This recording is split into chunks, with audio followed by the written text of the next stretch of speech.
بسم اللہ الرحمن الرحیم۔ ہمارا آج کا موضوع ہے کووڈ-19 سے پیدا ہونے والی صورتحال اور اس کے حل کی طرف ایک قدم۔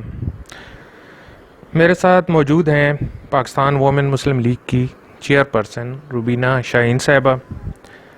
یہاں میں آپ کو بتاتا چلوں کہ پاکستان وومن مسلم لیگ پاکستان میں خواتین کی پہلی باقاعدہ الیکشن کمیشن سے رجسٹرڈ سیاسی جماعت ہے۔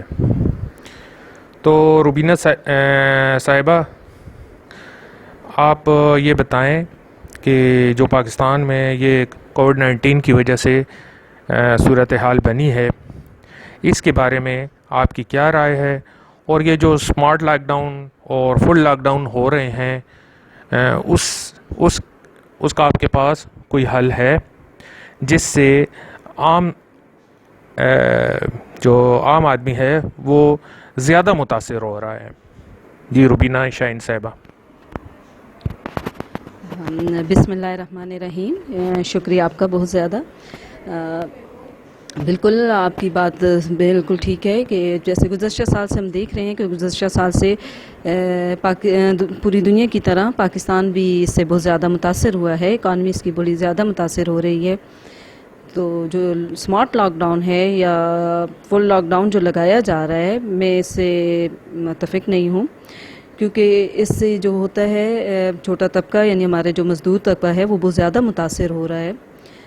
اور بہتر یہ تھا کہ ہم لوگ 24 آور اپنے بازاروں کو کھلا رکھتے، تاجر حضرات کو 24 آور کھلا رکھنے کی پابندی اس پر یعنی بند کرتے، اور دوسرا یہ ہے کہ ٹائم مینجمنٹ کرتے۔ جو دوسرے علاقوں کے لوگ اس علاقے میں آتے ہیں، یعنی چھوٹے علاقوں کے لوگ، جی بالکل، بڑے شہروں میں جو آتے ہیں چھوٹے علاقوں کے لوگ، تو ان کے لیے ہم لوگ ٹائم مینجمنٹ رکھتے، تو اس سے یہ ہوتا کہ ہم لوگ تھوڑا سا بالکل رش بھی نہ بنتی ہمارے اس میں، اور یہ ہوتا کہ ہماری تھوڑی سی معیشت بہتر آہستہ آہستہ ہونا شروع ہو جاتی، یعنی چھوٹا طبقہ اس سے اتنا زیادہ متاثر نہ ہوتا، ان کا بھی اپنا روزگار چلتا رہتا، تو بہتر یہ تھا۔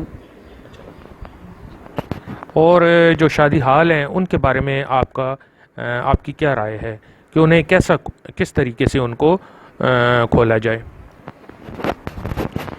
شادی حالوں کے متعلق تو میری یہی رائے تھی کہ جن شادی حالوں کی کیپیسٹی یعنی 1000 کے برابر ہے، وہاں پر 300 ان کی تعداد کی جائے، بنسبت ان کو مستقل طور پر بند کیا جا رہا ہے۔ اس میں یہ ہوتا ہے کہ ان میں چھوٹے ورکر شادی حال والے ہو سکتا ہے وہ متاثر نہ ہوں، لیکن چھوٹے ورکر جو بیچارے بیرے وغیرہ ہوتے ہیں جہاں پر کام کرتے ہیں وہ بہت زیادہ متاثر ہو رہے ہیں۔ اس سے اب ہمیں یہ نقصان ہو رہا ہے کہ وہ 4 اور 5 کا گروپ بن کر علاقوں میں رک کر وہ لوٹ ماریاں کر رہے ہیں، کرائم بڑھتا جا رہا ہے۔ تو بہتر یہ تھا کہ وہ ہم لوگ اس کو اوپن کر دیتے اور سخت SOPs کے تحت کرتے، اگر خلاف ورزی کی جاتی تو ہم اس کو سزا دیتے، بنسبت ہم مستقل طور پر اس کو جو بند کر دیا ہے۔ اچھا، اب اس سے تعلیمی نظام بھی کافی متاثر ہوا ہے، اور ہم آن لائن ایجوکیشن سسٹم کی طرف چلے گئے ہیں۔ پورے سال میں 2 ماہ اسکول کھلے رہتے ہیں اور پھر پورا سال بند رہتے ہیں، تو اس کے بارے میں آپ کی کیا رائے ہے؟ بالکل جی، آپ نے بالکل ٹھیک کہا ہے کہ یعنی پچھلے سال سے ہی ہم نے دیکھا ہے کہ یعنی 2 منتھ تقریباً اسکولیں کھلی ہیں اور پھر بند ہو گئی ہیں، اور اس سال بھی اسی طرح ہوا ہے کہ 2 منتھ ہوا ہے، ہم نے 2 منتھ ہی صرف اسکول میں اسٹڈی کروائی ہے۔ ایز اے ایجوکیشنسٹ میرا یہ ایکسپیرینس رہا ہے کہ آن لائن سسٹم بہتر نہیں ہے۔ ہاں، ایمرجنسی کے طور پر تو ہم لوگ کچھ ٹائم کے لیے کر سکتے ہیں، لیکن یہ مستقل اس کا حل نہیں ہے، کیونکہ کلاس روم میں جو بچہ چیز سیکھ سکتا ہے وہ آن لائن میں نہیں کر سکتا۔ دوسری سب سے بڑی بات یہ ہے کہ پاکستان میں الیکٹرک سٹی کا بہت زیادہ پرابلم ہے، خاص مضافات میں۔ آپ سٹی سائٹ میں ان علاقوں میں تو کہہ سکتے ہیں کہ یہاں پہ چلیں تھوڑا سا بہتر ہے، لیکن ولیج سائٹس میں یا قریبی علاقوں میں ایسے سچویشن، ایسے حالات بہتر نہیں ہیں۔ انٹرنیٹ کی سہولت، ہاں بالکل، انٹرنیٹ کی سہولت نہیں ہے ہر علاقے میں، یا ہر جگہ پر اس کی پرمیشنز بھی نہیں دی جاتی، وہ افورڈ نہیں کر سکتے، بالکل افورڈ نہیں کر سکتے۔ آپ جیسے دیکھتے ہیں کہ کاروبار بند پڑے ہوئے ہیں، ساری چیز بند پڑی ہوئی ہے، تو اس صورتحال میں آپ لوگ کیسے افورڈ کر سکتے ہیں؟ تو میری گورنمنٹ کو یہ سجیشن تھی کہ جیسے بچوں کو پیدائش پر ویکسینیشن جو کروائی جاتی ہے 5 بیماریوں کے متعلق، تو پھر ہاں بالکل پولیو ہے، خسرہ ہے، اس طرح سے ساری بیماریاں ہیں. تو اس طرح سے ہنگامی بنیادوں پر اس بیماری کے متعلق بھی ویکسینیشن کروائی جائے یونیورسٹی اور کالج کے اسٹوڈنٹس کو، اسکول کے اسٹوڈنٹس کو.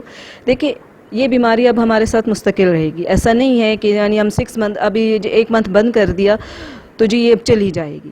آپ ہم یہ نہیں کہہ سکتے کہ یعنی 16 مئی تک یہ جو چیزیں بازار بند رہیں گے تو 17 کو یہ کووڈ-19 ختم ہو جائے گا.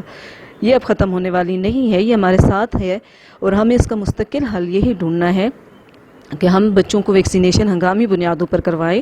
یونیورسٹیز، کالجز اور اسکولوں کو اوپن کیا جائے تاکہ تعلیمی سسٹم ہمارا جاری ہو سکے. 9-10 کے ایگزام کے بارے میں 9-10 اور فرسٹ ایئر سیکنڈ ایئر کے ایگزام ہاں 9-10 فرسٹ ایئر سیکنڈ ایئر کے ایگزامس کا جیسا میں یہی کہوں گی کہ جیسے پہلے اب کیونکہ حالات اس طرح سے آگئے. ایک تو ہم لوگوں نے اسکولوں میں بچوں کو 2 منتھ ہی پڑھایا ہے، اتنی کوئی خاص بچوں کی اسٹڈی کروائی نہیں گئی، نہ بچوں کو کوئی چیز کا پتہ ہے.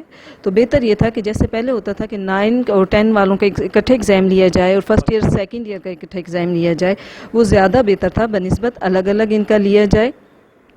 اور دوسرا یہ ہے کہ کورس کو اور مزید کم کیا جائے کیونکہ بچوں کی تعلیم اتنی خاص ہے، ایجوکیشن اس کی ہوئی نہیں ہے، ان کو پڑھایا اتنا نہیں گیا خاص. تو اس سلسلے سے میری یہی رائے ہے. بہت شکریہ روبینہ شاہین صاحبہ. تو ابھی ان شاء اللہ تعالی نئے موضوع کے ساتھ ہم دوبارہ حاضر ہوں گے، اور اگر کسی کے پاس کوئی سجیشن ہو، کوئی تجویز ہو تو وہ ہمیں بھیج سکتا ہے. بہت شکریہ.